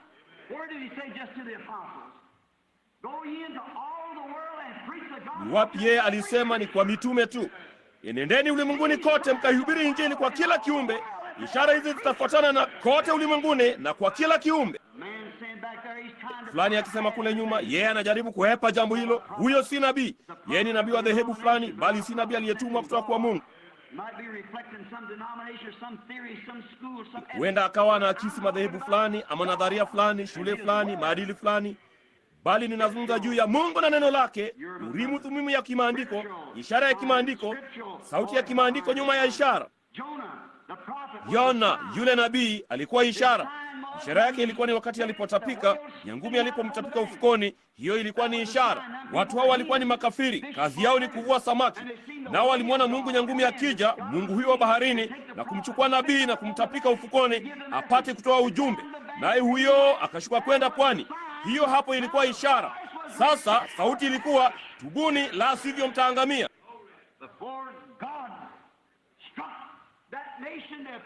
Kabla Mungu hajalipiga taifa hilo, kulirarua vipande vipande na kulizamisha chini ya bahari, je, alimtuma nabii akiwa na neno lake, akampa ishara, ishara ya kimbinguni. Kumbukeni, ishara hiyo inadumu hata leo. Yesu aliirejelea, alisema, kama vile nabii Yona alivyokuwa katika tumbo la nyangumi kwa muda wa siku 3 mchana na usiku, ndivyo impasavyo mwana wa Adamu. Kizazi kiovu na cha zinaa kinatafuta ishara, nao wataipata, ishara ya ufufuo. Kama tuliwahi kuwa katika kizazi kiovu na cha zinaa, ni sasa ambacho Yesu alisema kingekuwako. Kama ilivyokuwa katika siku za Sodoma, ndivyo itakavyokuwa atakapokuja mwana wa Adamu. Basi tuko katika kizazi kiovu na cha zinaa, nao wataipata ishara ya Kristo aliyefufuka. Yeye yule jana, leo na hata milele. Yesu alisema hivyo. Hiyo ni kweli. Yona alikuja, yeye alikuwa nabii, Bwana alimtuma. Alijaribu kulihepa kama vile Musa. Huwezi kuhepa swala hilo. Watu wengi wanataka kukupiga mgongoni na kusema, njoo kwenye kundi letu, njoo kwenye kundi letu. Hakuna cha kundi. Mungu ndiye tu uliye chini yake. Unaona, njoo kwetu. Naye alihepa na akaenda, akaelekea Tarshishi. Mungu akamweka ndani ya nyangumi, akamrejesha moja kwa moja, naye akaingia mle, na hiyo ilikuwa ndiyo ishara. Nayo sauti ya ishara hiyo ilikuwa ni, tubuni ama mwangamie. Wao waliifuata hiyo sauti, kwa maana waliiamini ile ishara, wala hawakuangamia. Na hivyo ndivyo tu ilivyokuwa, kwa maana waliiamini ishara hiyo, kisha wakaisikia sauti. Hiyo ndiyo njia ya pekee ambayo wafuasi wa makanisa ya siku hizi watakavyoihepa hukumu, ni wakati watakapoamini ishara na kuisikia sauti ya Mungu. Sauti hiyo ilikuwa ni, tubuni ama mwangamie. Nuhu yule nabii, kabla Mungu hajauangamiza ulimwengu uliotangulia ile gharika, Nuhu alikuwa ndiye nabii. Nabii huyo alikuwa ishara ya nini? Kwamba hukumu ilikuwa imekaribia. Nuhu akijenga ishara yake kwao, safina aliyokuwa akijenga, akihubiri Injili, sauti ya Mungu ilinena na ulimwengu ukaangamizwa. Yohana nabii, baada ya muda wa miaka 400 bila nabii yeyote, muda mrefu kuliko muda wote ambapo Israeli walipata kwenda bila nabii. Mungu alikuwa akifanya nini? Kwa nini alimwacha ipite muda wa miaka 400?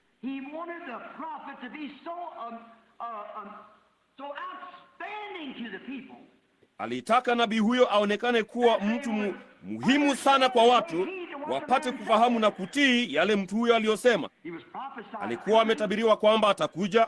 Wao walisema katika Malaki 3, tazama, ninamtuma mjumbe wangu mbele ya uso wangu kuiandaa njia. nao hawakuwa na nabii kwa muda wa miaka 400, na huyu hapa huyo nabii akaja, Yohana jukwani.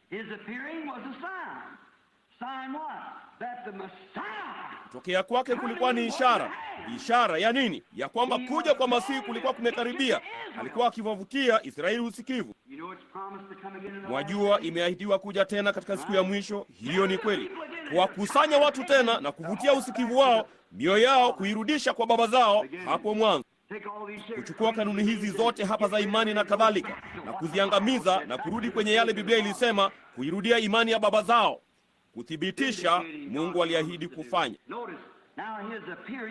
Angalia sasa, kuonekana kwake kulikuwa ni ishara ya kwamba Masihi alikuwa amekaribia miaka 400. Nao je, walimpokea? Hawakumwamini. Hakika hawakumwamini. Hawakuwa na uhusiano wote na jambo hilo, kwa maana mahubiri yake yalikuwa ni kinyume. Hawakuamini yale aliyokuwa akisema. Hata hivyo, yeye alikuwa ni ishara, kwa maana watu walijua yeye alikuwa ni nabii. Walijua jambo fulani lilikuwa liko tayari kutukia. Mnaona, kila wakati kabla ya tukio fulani. Sasa tuliruka kurasa 2 ama 3 hapa dakika chache zilizopita za manabii mbalimbali, kuwaonyesha tu mpate kufahamu, kabla kitu chochote hakijatukia, Mungu huja na nabii kulithibitisha neno lake, na huko kuja kwa nabii ni ishara. Sasa Yohana alikuwa ndiye ishara, kwa maana yeye alikuwa ndiye huyo nabii ya kwamba Masihi alikuwa amekaribia. Sasa tunaona Yohana ile ishara ya nini? Ya kuja kwa Yesu. Tunajua ya kwamba wakati Mungu anapozungumza na kusema mambo haya hayana budi kutimia. Je, mnaamini jambo hilo? Sasa ile ishara ya matayarisho, Yohana alikuwa ndiye hiyo. Alikuwa awe ishara ya matayarisho. Je, mnaamini ya kwamba alikuwa ishara ya matayarisho? Vema, basi kama alikuja wakati huo katika ishara ya matayarisho, yeye anakuja tena katika ishara ya matayarisho. Angalieni, ujumbe wake ulikuwa na tabia yake ilikuwa jinsi vile hasa Roho aliyotiwa mafuta kwayo ilivyokuwa. Yeye alikuwa kama Eliya. Yesu alisema, kwa nini waandishi wanasema imempasa Eliya kuja kwanza? Akasema, amekwisha kuja tayari, nanyi mkamfanyia yale yaliyoandikwa. Mnaona? Vivyo hivyo imempasa mwana wa Adamu kuteswa chini ya mikono yao, maana maandiko yote hayana budi kutimizwa. Muangalie Yohana. Angalia yale Yohana aliyofanya. Yohana alikuwa mtu maarufu sana, alitoka mahali palipo duni. Vivyo hivyo na Eliya. Wote wawili walikuwa wapenda nyika. Na kumbukeni, wote wawili waliwakemea wanawake waliojipaka nyuso rangi, wanawake waovu. Na tabia zao zilifanana. Jinsi Eliya alivyokuwa hasa, ndivyo alivyokuwa Yohana. Nao wote wawili kwa namna fulani walishika njia ile ile mmoja aliyochukua pamoja na yule mwingine. Lakini Yohana alikuwa ndiye aliyemtangaza na kumtambulisha Masihi. Angalia, yeye alimtambulisha Masihi akiwakemea wanawake watovu wa uadilifu.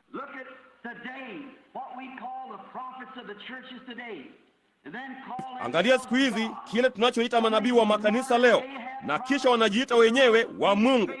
Baadhi ya hao manabii wa kisasa wa Ahabu wakiwa na maskini Yezebeli wao waliopaka nyuso zao rangi, wenye nywele fupi, wanaovaa kaptura, wakiwaongoza popote wanapotaka kwenda, kisha wanajiita madaktari na kadhalika wa Biblia. Inawezekanaje? Wao ni akina Ahabu. Naam, fundisho la kanuni zao za imani wanaogopa kuziacha, wanaogopa watotolewa kwenye madhehebu yao ama chochote kile. Hebu niwaambieni, ni karibu katika wakati huo ambapo Mungu daima huinua kitu fulani jukwani kuhukumu jambo hilo. Alifanya hivyo katika siku za Ahabu, alifanya hivyo katika siku za Yohana, aliahidi kufanya jambo hilo tena katika siku za mwisho, naye atalifanya. Ni wakati kama huo ambapo tumeahidiwa jambo hili, kwenye wakati huo tutakapoona Malaki 4 ikitimizwa, jinsi hasa alivyosema jambo hilo. Ishara ya hukumu ijayo, moto unaowaka utakaoangamiza kutokuamini kote, na wenye haki watatembea juu ya majivu ya waovu. Imeahidiwa, imetabiriwa, ni Bwana asema hivi, haina budi kuwa. Sauti yake itafanya nini wakati mtu huyo atakapojitokeza jukwani? Itakuwa ikilifunua neno lililoahidiwa la Yesu Kristo.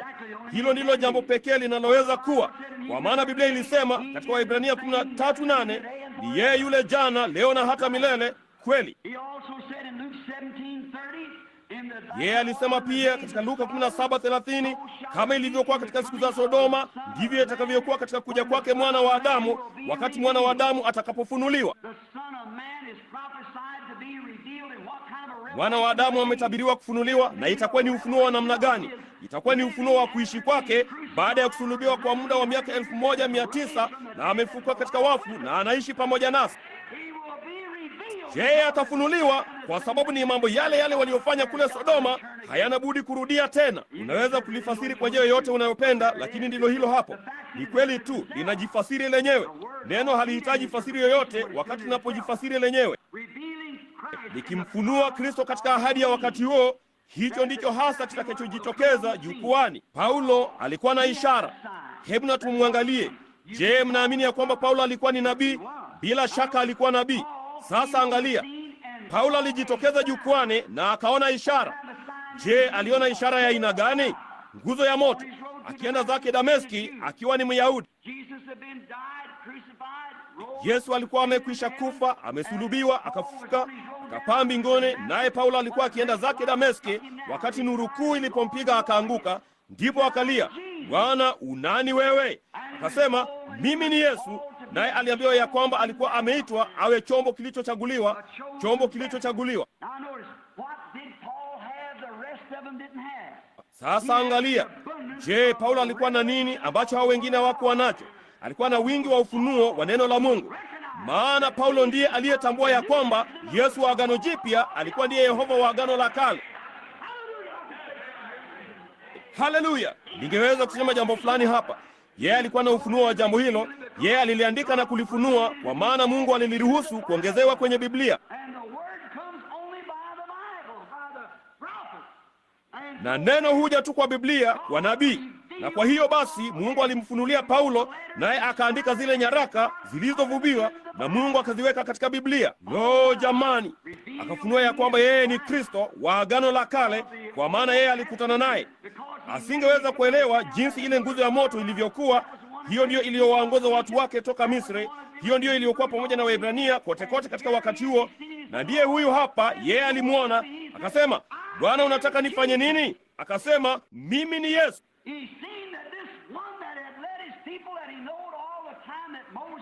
Aliona ya kwamba huyu aliyekuwa amewaongoza watu wake, ambaye alimfahamu wakati wote, ambaye Musa alikutana naye, yule mimi niko, aliyepo daima, yeye yule jana, leo na hata milele, alidhihirishwa katika mwili.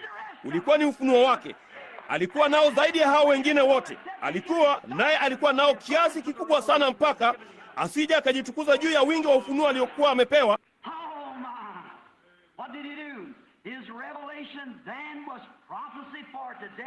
Jamani, yeye alifanya nini? Ufunuo wake wakati huo ulikuwa ndio unabii wa siku hii. Ulikuwa ni sauti iliyotoka ikaandikwa katika Biblia ipate kuthibitishwa tena leo. Haleluya! Ndio sauti inayothibitishwa tena yale aliyoandika, kwa maana yeye alikuwa ni nabii wa Mungu akifunua. Hiyo ishara ilikuwa ikizungumza jambo fulani, na tunaona sasa ya kwamba Yesu wakati alipojitokeza jukwani, angalia, yeye alikuwa ndiye neno lilotabiriwa. Alikuwa na huduma ya kutimiza. Je, mnaamini jambo hilo? Hakika yeye alikuwa na huduma, angalia, ya kutimizwa yale yaliyoandikwa juu yake. Kasema ya kwamba hivi majuzi usiku, kama nilivyozungumza juu ya Kleopa na hao wengine, enyi msiofahamu na wenye mioyo mizito ya kuamini neno la Mungu, je, hamjui inampasa Kristo kupata mateso haya? Je, hivi manabii wote hawakunena ya kwamba yeye ingempasa kufanya jambo hili na kisha kuingia katika utukufu wake? Inambidi kutimiza kila kitu kilichomleta. Alikuja kuponya, lipate kutimizwa. Alifanya hivi, lipate kutimizwa. Kila kitu alichofanya kilikuwa ni cha kutimiza, kwa maana ilimpasa kuwa sauti ya maandiko hayo. Lakini kabla hajafanya jambo hilo, yeye alitoka kwenda na huduma ya uponyaji, akawaponya wagonjwa. Kila mtu alitaka kuona ile ishara. Hakika waliamini ule uponyaji, bali ile sauti ilibadilisha mambo. Siku moja wakati yeye aliposema mimi na Baba ni mmoja, hilo lilikuwa limezidi mno kwao. Unajifanya mwenyewe kuwa Mungu ukiwa mwanadamu. Wakati ile ishara wao waliiamini, bali wakati waliposikia sauti nyuma yake, huduma fulani iliyoifuata ishara hiyo, hawakulipata. Hapo ndipo shida ilipoanza. Kumbukeni, yeye aliwachagua 12. Alisema yeye aliwachagua kabla ya kuwekwa misingi ya ulimwengu. Alisema nimewachagua 12 na mmoja wao ni Ibilisi. Ilimbidi Paulo kupachukua mahali hapo kuwa aliyechaguliwa. Na tazama, na wakati alipofanya hivyo, siku moja alianza kuzungumza na watu na akasema, msipoila nyama ya mwana wa Adamu na kuinywa damu yake hamna uhai. Madaktari wangesema nini juu ya hayo? Sasa yeye kamwe hakuelezea jambo hilo, kamwe hakusema nini yoyote. Yeye alikuja tu kwa ajili ya idadi fulani ya watu, wale aliokuwa ametangulia kuwajua. Alikuja yeye akasema, hakuna mtu awezaye kuja kwangu asipovutwa na Baba yangu, na wote alionipa Baba watalifahamu, watakuja. Unaona, watakuja, watalifahamu hilo, wao ambao Baba amenipa mimi, ambao majina yao yako kwenye kitabu cha uzima. Yeye alikuja kuwakomboa. Sasa tunaona ya kwamba katika ile saa kuu, yeye alisema, msipoila nyama ya mwana wa Adamu, kuinywa damu yake. Ungeweza kuwazia kile watu walichofikiria? Je, mtu yule amerukwa na akili? Hivi yeye anataka sisi sote tuwe wala watu, na sasa labda atatoka aende mahali fulani na kujiua, nasi tunapaswa kuila nyama yake na kuinywa damu yake. Unaona, wao kamwe hawakulifahamu. Yeye alimwambia Nikodemo, kasema, kama nikikwambia mambo ya duniani wala huyafahamu, utafahamuje mambo ya mbinguni kama nikikwambia? Unaona, kwa hiyo tunaona ya kwamba hawakufahamu jambo hilo. Kwa hiyo kusanyiko likapungua. Kwa hiyo basi akasema tena, mtakapomwona mwana wa Adamu akipaa juu mahali alikotoka. Ndipo wale wahudumu 70, shirika hili lote likasema, mtu huyu ana shida gani? Eti mwana wa Adamu akipaa juu, na hapa sisi tunakula pamoja naye, tunalala pamoja naye, tunavua samaki pamoja naye, huko nje milimani pamoja naye, tulilala nyikani pamoja naye, kwenye fuo za vijito vidogo pamoja naye. Halafu basi na kupanda juu, tumeona kitanda kidogo alimopembezewa, tukazungumza na mama yake, tukamjua Yusufu alidhaniwa kuwa ni baba yake. Tunajua mambo haya yote. Na ndipo akasema, mwana wa Adamu anapaa juu mahali alikotoka. Lo, hilo linawezekanaje? Unaona, lakini yeye alikuwa ndiye lile neno. Walikosa kuona ya kwamba yeye alikuwa ndiye neno. Kama nilivyonukuu hivi majuzi, moja ya maandiko mazuri sana ya kwamba wakati Yesu akiwa na umri wa miaka 12, wakati walipomwacha kwenye karamu ya Pentekoste, walikuwa wameondoka kwa muda wa siku 3, wala wasingeweza kumwona. Walirudi. Mariamu alikuwa ameshuhudia dhahiri kabisa kwamba Roho Mtakatifu alimtia uvuli, na ndipo akamzaa mtoto huyo. Lakini wakati alipomkuta hekaluni akibishana na hao wanasheria, yeye alisema nini? Alisema, baba yako na mimi tumekutafuta kwa huzuni. Alifanya nini? Alikana ushuhuda wake mwenyewe, kumwita Yusufu baba yake. Sasa kama yeye ni mama wa Mungu, na hilo je? Unaona, angalia, neno daima ni lenye kusahihisha. Maskini mvulana huyo mwenye umri wa miaka 12 kamwe hakuwa ameenda shuleni hata siku moja. Tujuavyo sisi, ni mtoto tu. Yeye hakujua kamwe alitamka jambo hilo labda, bali angalia yale aliyosema. Hamjui ya kuwa imenipasa kuwa kwenye shughuli za baba yangu? Naye ndiye neno leo, ni yeye yule jana, leo na hata milele. Hamjui? Kama angelikuwa kwenye shughuli za Yusufu, angalikuwa akifanya kazi ya seremala, lakini alikuwa akifanya kazi za Baba wa mbinguni. Alikuwa huko nje akiyalipua hayo madhehebu waliokuwa nayo kule, na yote aliyohangaisha alikuwa akiararua vipande vipande. Nao walishangaa sana, mvulana mdogo wa jinsi hiyo aliyejua hayo. Ilikuwa ni Mungu akinena kupitia kwake, kwa maana yeye alikuwa ni neno la siku hiyo. Angalia jinsi hilo lilivyo kamilifu. Kristo ni yeye yule jana, leo na hata milele. Ufunuo wake tunaona ni ule ule. Yeye alianza kuponya, na wakati akifanya jambo hilo, kila kitu kilikuwa ni shwari. Lakini basi wakati alipoanza kunini, ni ile sauti ikaanza kunena, msipoula mwili wa mwana wa Adamu. Vema, kusanyiko hilo liliondoka. Lo, mtu huyo hatutaki kumsikiliza tena. Mtu huyo amerukwa na akili. Walisahau yote aliyokuwa amefanya, yale madhihirisho. Hawakusoma Biblia wapate kuona sawa waliokuwa wakiishi. Hakika yeye alikuwa ni mtu wa kipekee. Mungu hufanya jambo hilo jinsi hiyo. Wanasema mambo ya kipekee. Ni kwa nini Mikaya asingeweza kukubaliana na manabii hao wengine wa Israeli kule mbele ya Yehoshafati na hao wengine? Unaona, ni kwa nini asingekubaliana nao? Yeye alikuwa na neno la Bwana, ilimbidi aseme. Alisema, nitasema tu yale Mungu aliyosema. Nao walikuwa na mamlaka ya kimaandiko kuonyesha ya kwamba walikuwa sahihi, bali si maandiko yote. Yesu alisema pia imeandikwa. Unaona, wao hawakufahamu. Sasa angalia, tunapofunga sasa, tunachelewa. Naam, samahani, nimeenda kwa kirefu sana, nami nitaharakisha upesi sana sasa kwa ajili ya mstari wa maombi. Ni maneno machache tu zaidi ninayotaka kusema hapa.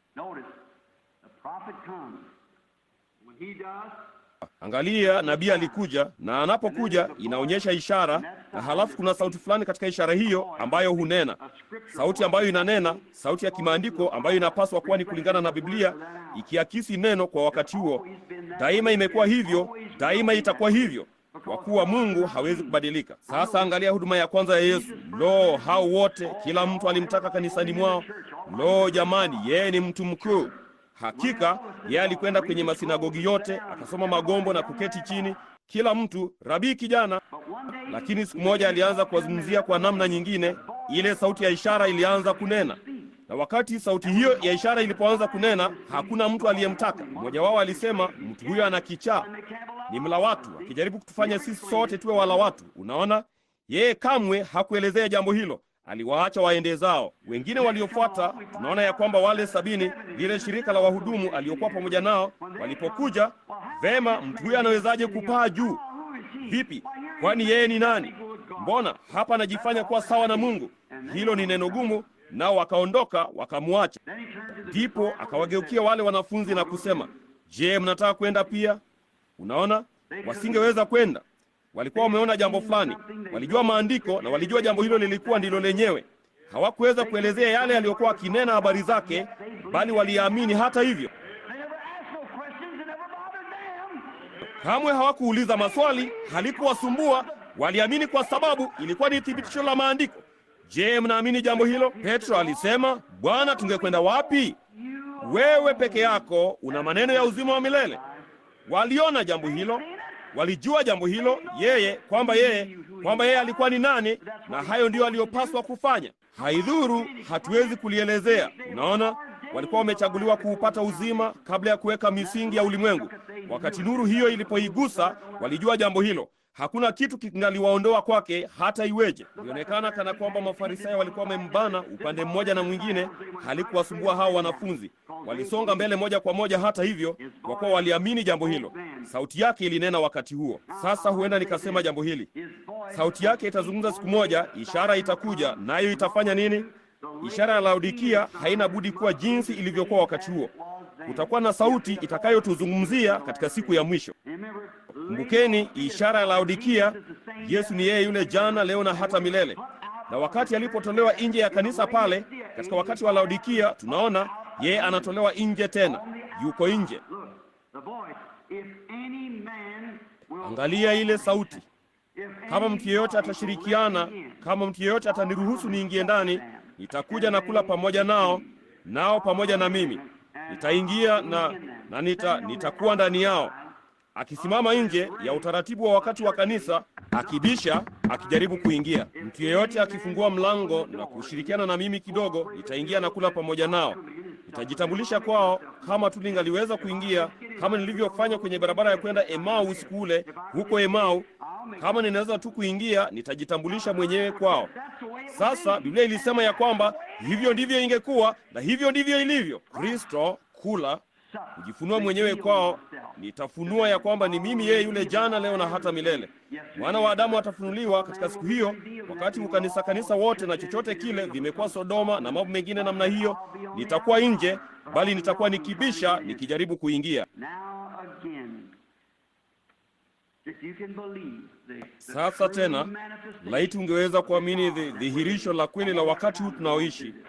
Sitapata wakati wa kuendelea kupitia katika jambo hili, lakini kama hamwezi kulipata, na mnaweza kuona sasa dhihirisho la kweli ya kwamba Mungu huonyesha ishara, na ishara hiyo ina sauti ya kimaandiko, mnalipata. Na tuombe.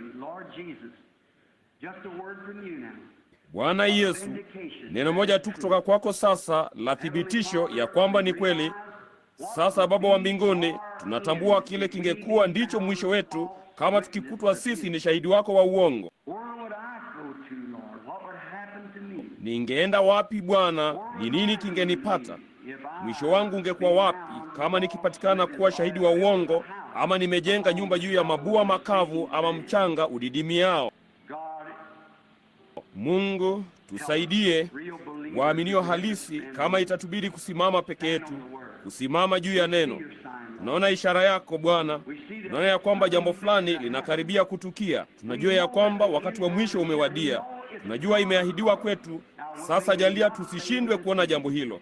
Njoo Bwana Yesu, wewe ni yeye yule, wewe ni Yesu usiku wa leo. Wakati unapoweza kumpata mtu wa kukukaribisha tu ndani ili kwamba uweze kuingia, basi utajitambulisha kwao. Tujalie, ninaomba usiku wa leo kwa jina la Yesu, amina. Nimechelewa kidogo tu wapendwa, itachukua kama dakika 10 ama 15 tulizo nazo. Tawaita wachache mstari wa maombi. Sikuangalia saa yangu kamwe. Nina saa niliyopata huko Uswisi, nilipewa. Ninaitia ufunguo na inapiga kengele, lakini kengele hiyo sinayo wakati huu. Nilisahau kuileta. Sasa inanitatiza mara nyingine. Nilihubiri kwa muda mrefu mno. Samahani.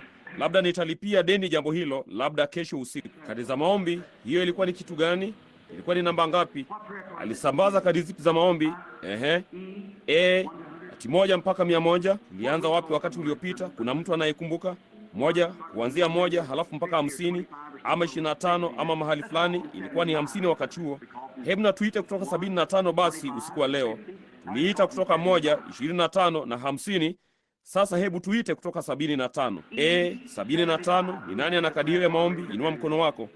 Kadi ya maombi 75, inua mkono wako. Angalieni kila mahali kwenye kadi zenu. Unataka kusema haipo hapa? Basi tuanzie mahali fulani. Lo, samahani. Vema, 75 mama. Vema, njoo hapa mama, papa hapa. 75, 76, 77, 78, 79, 80. Hebu hao watano wasimame. 1, 2, 3, 4. Tunakosa mtu mmoja. 1, 2, 3, 4. Hii hapa 5. Vema. 80 mpaka 85 wasimame katika 80 mpaka 85. Sasa kumbukeni, kila mmoja wenu aliye na hizo kadi ataitwa. Msifadhaike hata kidogo, tutaifikia. 80 mpaka 85. Vema, 85 hadi 90. 2, 3, 4, 5. 85 mpaka 90. 85, 86, 87, 88, 89, 90, 90 mpaka 100 katika hebu wasimame. Njooni upande huu. Ndugu Roy, nisaidie kwa hesabu. Angalia kama wako hapo, hebu kidogo wakati nikinini. Sasa angalieni, wengine wenu hapa hamna kadi za maombi. Hata hivyo ninyi ni wagonjwa. Nataka nguvu za Mungu za uponyaji, baraka za Mungu za uponyaji. Kama hivyo ndivyo ilivyo, inua mkono wako useme, ninajua Mungu anaweza kuniponya. Vema, tafadhali shuka uende pale ndugu Roy, na umsaidie upesi sana tafadhali, maana tumechelewa. Shuka uende ukawasaidie tafadhali, upesi sana.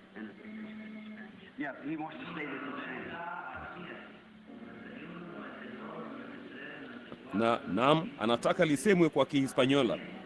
Naam, yeye alisema hilo. Unaona, huyu hapa mmoja anakuja sasa ambaye asingekuja. Unaona, ungeshangaa jinsi ilivyo katika nchi za ng'ambo. Labda kama wakati mmoja huko Afrika ilikuwa na wakalimani 15 wamesimama pale mbele ya watu kama 1200. Nami ningesema Yesu Kristo mwana wa Mungu, na lingeendelea huko chini ya mstari huu na huko chini ya mstari ule wa kila kabila. Kisha ungerudi na ingekubidi kuwazia yale uliokuwa ukisema, na ni tofauti tu. Lo jamani! Lakini nimeona wenyeji 30,000 wanaovaa blanketi wakimpa Yesu Kristo moyo wao, wakivivunja vinyago vyao sakafuni kama dhoruba ya vumbi. Vema.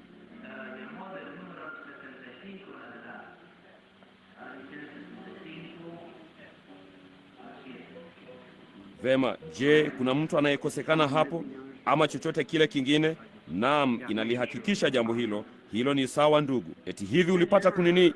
Je, unamjua ndugu Espinoza? Naam, yeye anatoka huku. Kuna mtu yeye anamjua ndugu Espinoza? Yule ndiye aliyekuwa pamoja nami huko kwenye jiji la Mexico wakati maskini yule mtoto mchanga alipofufuliwa katika wafu wakati ule. Nilifikiri tu yeye kidogo. Mmeisikia hadithi yake bila shaka. Ilikuwa kwenye gazeti la Sauti ya Wafanyabiashara na kadhalika hapa. Ilikuwa tu ninataka kushuka kwenda kule chini tena wakati mmoja. Jamani, jinsi watu hao walivyo wanyenyekevu sana na waliamini kweli. Walikuwa, unaona, kanisa kule daima linaahidi jambo fulani, kamwe hawalifikii. Lakini hapa katika ahadi ya Biblia tuko tunaifuatilia, ni ya kwetu, tunaiona, na hilo linaifanya kuwa halisi. Vema, sasa kila mmoja wenu anisikilize kwa makini sana kwa kama dakika 10. Labda nimeita wengi kupita kiasi, sijui, huenda nilifanya kosa. Vema, kwa namna fulani niliwageuza pale. Vema, waacheni tu waende moja kwa moja, waingie mstarini, Bili, jinsi tu wao wako hivyo, na hebu sisi tunini tu, hebu tuanze tu kuanza mstari wa maombi. Njooni, wapatieni kiti ili waweze kuketi chini hapa, ndugu Roy ama yeyote yule. Kumbini kule kuna nafasi, ninataka kuona hao watu wakiangalia. Unaona, kuna jambo moja usiloweza kufanya, huwezi kuwa na usumbufu. Roho Mtakatifu ni mwoga. Ni wangapi wanaojua jambo hilo? Unaona, hamna budi kuwa watiifu wakati huo. Ni wangapi wamekuwa katika mkutano na kuona vitu vikitoka kwa mtu mmoja na kwenda kwa mwingine? Hakika mmeona, unaona wakirukwa na akili na kuingia wazimu, viti vinaruka na kuzunguka jengoni na pepo wakatolewa. Wengine wao wamelemaa na ilibidi wabebwe watolewe jengoni, wangali wamelemaa pia. Wengine wao walikufa papo hapo mahali pale pale walipokuwa wamesimama, wakaanguka wakafa.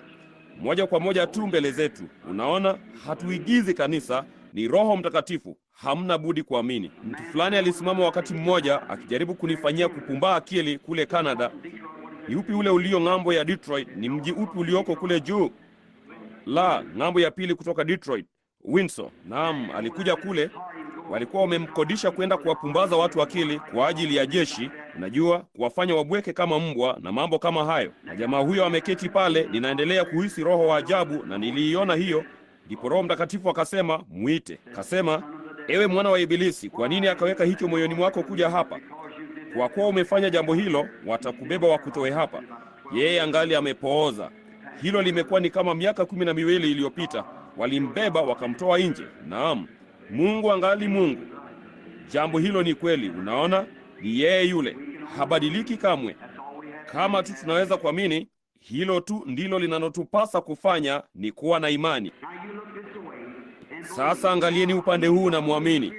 Sasa kama Roho Mtakatifu akipenda usiku wa leo, sijui kama atapenda, lakini kama atakuja sasa, ni ishara ya aina gani tunayotarajia leo? Kufufuka kwa Kristo, thibitisho la kwamba Yesu yuko hai miongoni mwetu. Hiyo ni kweli. Kila mtu anakumbuka. Sasa je, tuna ishara ya Sodoma ulimwenguni leo? Hiyo ni kweli. Tuna ishara ya Nuhu ulimwenguni leo? Hiyo ni kweli. Je, tuna mambo haya mengine yote? Sasa ni kitu gani yeye alisema kingetukia wakati huo? Mwana wa Adamu angefunuliwa katika siku hiyo. Hiyo ni kweli. Kufunuliwa ni nini? Ni kutambulishwa. Kitu chochote kilichotambulishwa kimefunuliwa. Mwana wa Adamu atatambulishwa katika siku hiyo. Vema, kama ni yeye yule jana, leo na hata milele, je, Yesu angefanya jambo lile lile kujitambulisha? Ni wangapi wanaamini jambo hilo? Vema. Sasa je, mna nini zenu? Kila mtu yuko sawasawa hapo mstarini sasa? Sasa wapendwa, sijui kama tuwafikia wote. Ninawataka ninyi nyote kwa muda wote muangalie kwa makini sana na muwe na kicho, muombe, muamini. Sasa tafadhalini, mnaona, hasa sana kama jambo fulani likitukia kutoka kwangu, mtu yeyote asiruke na kwenda kunini. Mnaona? Naam, yapata miezi 2 iliyopita kanisani mwangu, Jumapili moja asubuhi, kulikuwa na jambo fulani. Shetani alikuwa akifanya jambo fulani kuvutia usikivu wa watu. Kulikuwa na mwanamume mmoja Mwingereza pale, jina lake Way. Yeye anaishi kwenye nini yangu, mkitaka anwani yake ama tunaweza kuambia muandike. Yeye hutuma kanda za mikutano kutoka ng'ambo. Na mtu huyu alichukia yale niliyosema kimoyomoyo. Nami nikaangalia chini, nikaona hiyo roho mbaya sana juu yake. Nilikuwa naye katika mahojiano ya faragani, nikamwambia, nikasema, "Bwana Way, una ugonjwa wa moyo." Hata alichukia hilo. Nikasema, "Kwa nini ukaja kwangu basi?" Kwa hiyo yapata mwezi mmoja baada ya jambo hilo, alienda kwa daktari, naye daktari akasema alikuwa na ugonjwa mbaya sana wa moyo. Kwa hiyo alikuja mkutanoni asubuhi hiyo, na jambo fulani lilisemwa. Mwingereza mkali sana, unajua, alichukizwa na jambo hilo. Mke wake, mwanamke mzuri sana Mnorwe, muuguzi, naye alikuwa ameketi pale pamoja naye. Ndipo nikasema jambo fulani, naye akachukizwa nalo upesi sana, unajua. Na wakati alipofanya jambo hilo, alikuwa amesimama kwa miguu yake na watu walikuwa wakiimba. Na wakati yeye alipofanya jambo hilo, kichwa chake kikapinda nyuma, macho yake yakabingirika moja kwa moja nyuma, uso wake ukageuka kuwa mwekundu sana kama lile dawati pale, akaanguka akafa sakafuni. Vema, sasa kanisa likaendelea tu, watu wakipiga kelele, nami nikasema, "Ketini, mmefunzwa vizuri zaidi kuliko hivyo. Mmefunzwa vizuri zaidi kuliko hivyo." Na kwa hiyo mke wake akainama chini, alikuwa akiupima moyo wake. Alikuwa ameaga dunia. Akaanza kupiga mayowe. Nikasema, "Dada Way, hebu kidogo mpaka nitakapoweza kutoka mimbarani hapa. Hatujui kile baba." Nami huyo nikashuka nikaenda pale. Alikuwa amekauka tu. Macho yake hakukuwa na rangi machoni mwake. Yalikuwa yametokeza namna hiyo nyuma. Nisingeweza kuhisi moyo zaidi nilivyoweza kuhisi katika kile. Huyo dada akasema, "Lo," akaanza kupiga mayowe kwa nguvu, akaanza. Nikasema, "Sasa hatujui kile Baba wa mbinguni atakachofanya." Nami nikasema, labda yeye alifanya jambo hili kwa kusudi fulani. Nikasema, "Ndugu Way alikuwa akichukia." Kasema, "Alininong'onezea ya kwamba alikuwa akichukia yale uliyosema." Nami nikasema haikumpasa kufanya hivyo. Nikasema, Baba wa mbinguni, msamehe ndugu Wei kwa kosa lake, nami ninaita roho yake irudi. Akatamka, ndugu Branham, naye huyo hapo hai tena akisimama miongoni mwetu. Mnaona, msinini. Kama kitu chochote kikiondoka, nyamazeni tu, nyamazeni. Nimeona jambo hilo likitukia mara nyingi sana, lakini kama kanisa likiingiwa na wasiwasi, basi mnamhuzunisha Roho Mtakatifu. Sasa kama ukitaka kumsifu Mungu kwa ajili ya jambo fulani, hilo ni sawa. Lakini wakati kila mtu anaruka na kuangalia hili lile, na watu wakisimama na kutembea huku na huko na kuzungumziana, ni machafuko tu. Yesu hata asingeweza kuwaponya watu namna hiyo yeye mwenyewe. Hiyo ni kweli. Wakati alipokuwa hapa, yeye aliwaongoza akawatoa nje ya mji namna hiyo na kuweka mikono yake juu yao, kisha akawaombea. Sasa mama huyo anayesimama hapa, yeye ni mwanamke mwenye umri mdogo kuliko wangu. Anaonekana ni mwenye afya na mwenye nguvu, sijui. Sasa mnaona, kanisa la jana ni wakati wa Mungu wa kuthibitisha.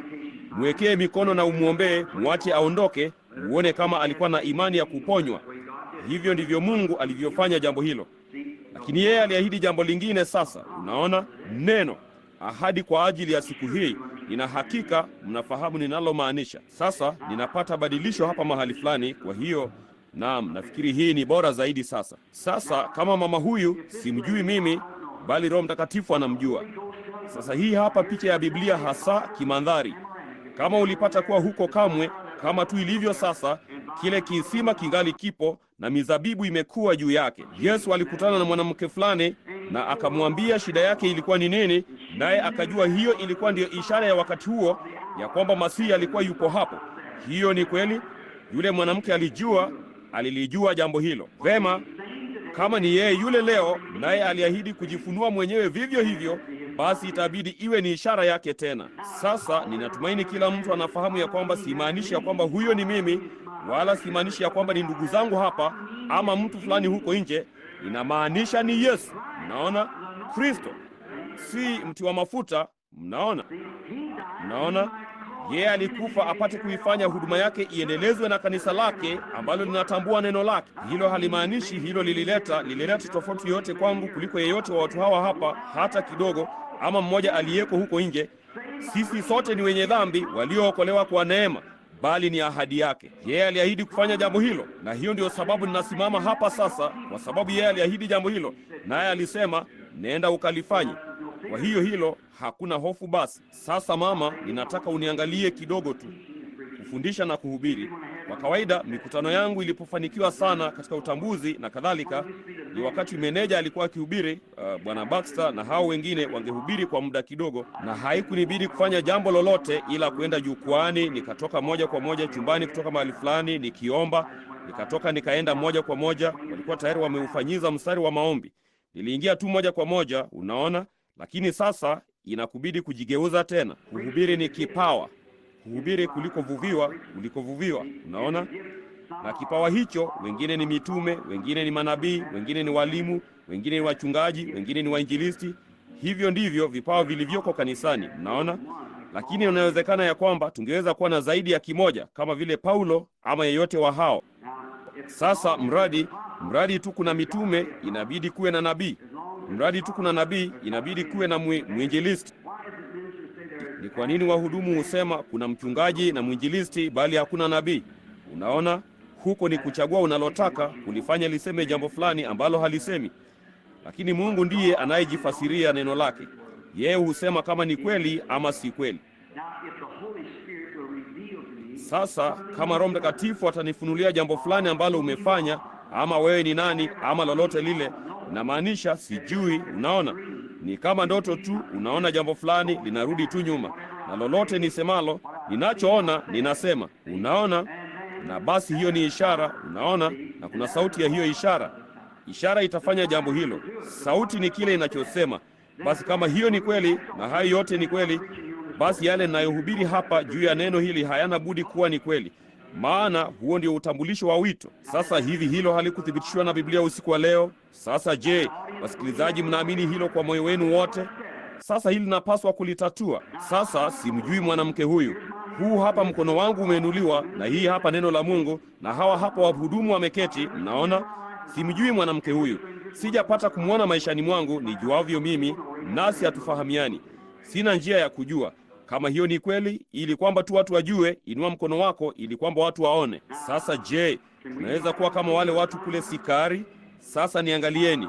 Ninamaanisha kama Petro na Yohana walipopita kwenye lango linaloitwa Zuri. Sasa angalia, unaona? Yesu alivutia usikivu wake. Unaona? Yeye alijua ilibidi apande aende huko juu. Baba alikuwa amemtuma huko juu, bali yeye hakujua. Mwanamke huyo akatokea, naye akafikiri hiyo haina budi kuwa ndiyo. Unaona? Ndipo basi yeye akamzungumzia mpaka akapata shida yake ilikuwa ni nini, ndipo akamwambia. Hilo ndilo ninalofanya sasa hivi. Ni mimi nikijiondoa njiani kusudi apate kuzungumza.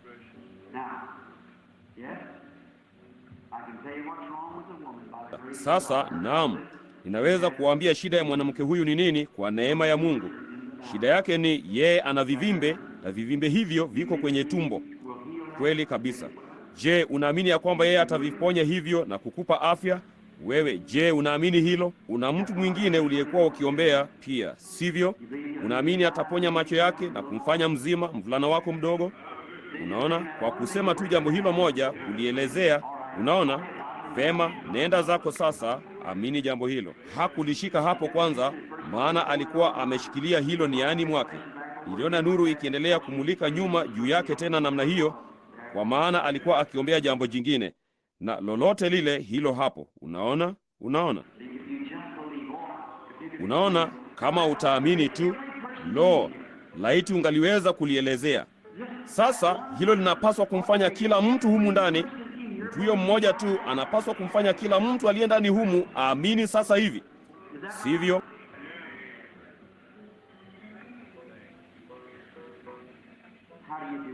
Uhali gani? Sasa sisi hatufahamiani pia, nadhani hatufahamiani. Sina fununu juu yako kwamba wewe ni nani, kwamba unatoka wapi, ama lolote juu yako, lakini Mungu anajua habari zako. Sasa kama yeye atanifunulia kwamba shida yako ni nini, je, utaamini kwamba mimi ni mtumishi wake? Sasa iweni kimya mwezavyo kuwa. Sasa naam, una ugonjwa wa shinikizo la juu la damu. Hiyo ni kweli, uliosababishwa na ugonjwa wa neva unaoifanya damu yako kuwa na presha, na unachoka haraka sana mara nyingi. Mtu mzuri sana. Unaona, si anayekwenda kimkumbo, anaamini kweli kweli. Naam Bwana, nami ninashukuru sana kwa ajili ya jambo hilo. Na hebu jambo lingine, kwa kuwa wewe ni mtu mzuri sana. Kwa kweli una familia kubwa. Mume wako ni mgonjwa pia. Yeye ana shinikizo la juu la damu pia ana ugonjwa wa moyo. Una mwana naye ana ugonjwa wa moyo. Halafu una mmoja uliye na wasiwasi naye. Kuna kitu fulani cheusi. Mvulana huyo ametiwa uvuli. Yeye ni mlevi, yeye hunywa pombe. Na hiyo ni kweli, sivyo? Endelea tu, ni sawa. Amini sasa, endelea tu. Nafikiri itakuwa sawa kama utaendelea tu na kuliamini. Kama unaweza kuamini, mambo yote yanawezekana kwa hao waaminio. Kama unaweza kuamini ya kwamba yale Mungu aliyosema ni kweli, hilo linatosha. Hivi amdhani hayo ni kweli? Hiyo si ni kweli? Hivyo sivyo alivyosema? Yeye aliahidi. Kwa hiyo kama yeye aliahidi, hilo linatosha. Alisema kama unaweza kuamini, mambo yote yanawezekana. Sasa mnafikiri hao watu inawabidi kuwa na hilo? Si lazima wawe wamesimama hapa jukwani. Si lazima. Haiwabidi kuwa hapa hata kidogo.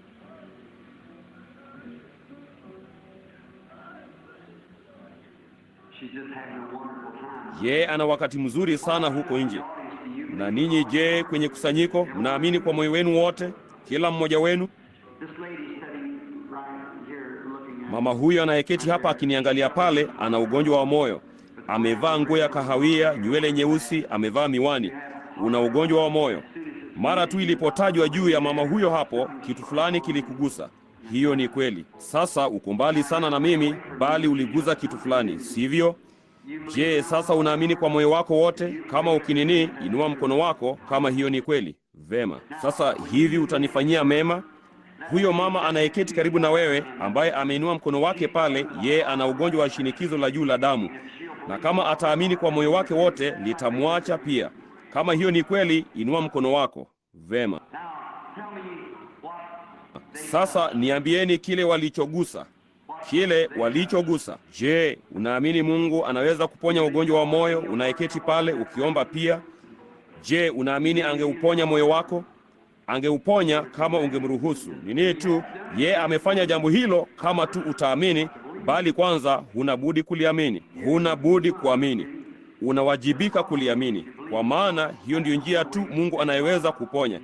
Je, unaamini hilo kwa moyo wako wote? Mama huyo anayeketi hapa amevaa nguo nyeusi, ana shida ya shingo lake. Je, unaamini ya kwamba Mungu ataiponya mama? Unaona, haikubidi kuwa hapa juu jukwani. Unaona? Sasa angalia, mara tu ile nuru ilipomwacha, ilirudi moja kwa moja. Mama fulani alianza kulia, aliyeketi moja kwa moja nyuma yake. Mama aliyekuwa nyuma yake alianza kulia. Ilikuwa ni kitu gani? Alikuwa na hisia ngeni sana iliyomjia. Kama hiyo ni kweli, mama uliye papo hapo nyuma yake, inua mkono wako. Hiyo ni kweli, hisia ya ajabu sana ilikuja juu yako. Sasa sababu ya hiyo kufanya hivyo ni kwa sababu yeye anataka kukuponya kutokana na ugonjwa huo wa tumbo na kukufanya mzima. Je, unaamini ya kwamba yeye atafanya hivyo? Amina. Unaona, kama tu utaamini, amini tu. Mtu huyo anayeketi moja kwa moja pale akiniangalia akiwa mdadisi sana ni baridi yabisi. Anayeketi pale mwishoni mwa kiti kule. Je, unaamini ya kwamba Mungu atakuponya baridi yabisi hiyo na kukufanya mzima? Je, ungeamini? Mungu atakupa afya na kukuponya kama unaweza kuamini. Je, hivi huoni ya kwamba ni yeye yule jana, leo na hata milele? Hivi huwezi kuamini jambo hilo kwa nini wako wote? Vipi kama sikusema jambo lolote kwako? Unajua ninajua shida yako. Vipi kama sikusema jambo lolote, bali nilikuacha tu upite? Ungeamini kwa moyo wako wote? Ninaamini uliponywa wakati ukisimama moja kwa moja pale. Kwa hiyo nenda tu, amini. Nenda, amini sasa kwa moyo wako wote. Je, unaamini ya kwamba Mungu alikuponya na atamponya baba yako pia na kuwafanya nyote wawili wazima? Unafikiri atatoka hospitalini akiwa na ugonjwa huo wa moyo? Kama ukiamini, unaona? Kama utaamini tu, hivyo tu ndivyo unavyopaswa kufanya. Unaona? Hivi huoni kwamba ni yeye?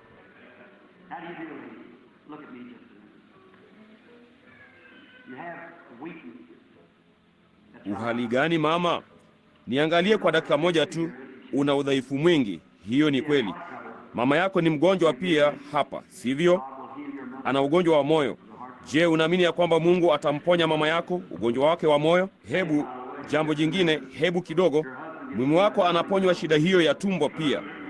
Hebu kidogo. Binti yako alikuwa na tatizo katika koo lake. Je, unaamini ya kwamba yeye aliponywa hilo pia? Naam, mjukuu wako ana kifafa kama kuzimia mtoto mchanga. Unaamini hicho kimeponywa pia? Vema, nenda ukaamini.